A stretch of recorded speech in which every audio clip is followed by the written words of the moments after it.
आणि आता पाहणार आहोत टॉप 9 मोठ्या राजकीय बातम्या। नामदेव शास्त्री यांची स्वतःची भूमिका आहे, त्यांच्या भूमिकेवर प्रतिक्रिया देण्याची आवश्यकता वाटत नाही, पंकजा मुंडे यांचं वक्तव्य। त्याच्यात मी काही सांगायचं कारण नाही, त्यांची भूमिका आहे, मी त्याच्यावर काही मला त्याच्यावर भूमिका व्यक्त करायची किंवा प्रतिक्रिया द्यायची आवश्यकता वाटत नाही।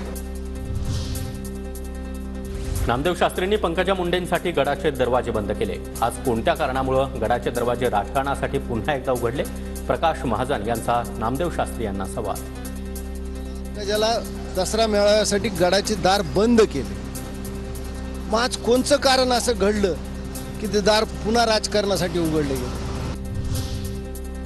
नामदेव शास्त्री म्हणाले, धनंजय मुंडे यांचे डोळे पाहिले, अंतःकरण पाहिलं आणि भगवान गडावरून पाठिंबा दिला। त्यांनी वैभवी आणि तिच्या छोट्या भावाच्या डोळ्यामध्ये आणि अंतःकरणातील दुःख देखील पाहावं। अंजली दमानिया यांचा नामदेव शास्त्री यांच्यावर निशाणा। एक व्यक्ती हातामध्ये सलाईन घेऊन येतो, त्याला 53 दिवस झालं झोप नाही, त्याला आशीर्वाद देणं, त्याच्या मागं उभं राहणं हा महाराष्ट्रामध्ये अपराध आहे का? बीड एसपी, एडीजी, डीजी, मुख्यमंत्री, उपमुख्यमंत्री अजित पवार यांना भेटले। मुंबई उच्च न्यायालयाच्या न्यायमूर्तींना देखील पुरावे दिले। आता धनंजय देशमुख नामदेव शास्त्रींच्या भेटीला जाणार आहेत, त्यांच्यासोबत देखील पुरावे पाठवणार। दमानिया यांची माहिती। आम्ही मंत्री संतांनी कधी राजकीय सीमा ओलांडल्या नव्हत्या, कोण दोषी कोण निर्दोष हे देशातील न्यायालय ठरवेल। नामदेव शास्त्रींच्या वक्तव्यावर सदाभाऊ खोत यांची टीका। मला वाटतं की कायद्यासमोर सगळे समान आहेत।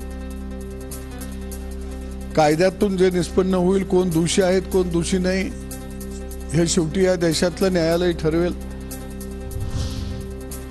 धनंजय मुंडे आधुनिक तुकाराम होऊ शकता, नामदेव शास्त्री यांनी धनंजय मुंडेंची पाठराखण केल्यानंतर जितेंद्र आव्हाड यांचा टोला।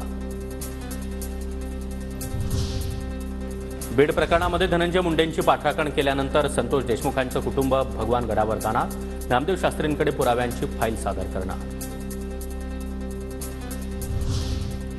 बीड जिल्हा शल्यचिकित्सक डॉक्टर अशोक थोरात यांनी धनंजय देशमुख यांची भेट घेतली। कुणाला शंका असल्यास भेट घेणं माझं कर्तव्य, अशोक थोरात यांची प्रतिक्रिया। तर संपत्तीच्या आरोपांवर योग्य वेळी बोलणार, थोरातांचं वक्तव्य।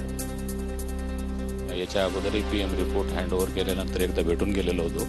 मधल्या 10 दिवसामध्ये मी भारतात नव्हतो, त्यामुळं त्याच्यानंतर ज्या काही गोष्टी झाल्या त्या अनुषंगानं मला त्यांची भेट घेणं आवश्यक वाटलं, म्हणून मी त्यांना भेटायला आलेलो आहे। देवेंद्र फडणवीस सर्वांच्या तावडीतून वाचलेले नवे संतोष देशमुख। संतोष देशमुखांसारखं फडणवीस यांच्या मागे देखील पिलावळ लागली होती, सदाभाऊ खोत यांचं वक्तव्य। फडणवीसच हा तावून सुलकून सगळ्यांच्या तावडीतनं वाचलेला नवा संतोष देशमुख आहे तो।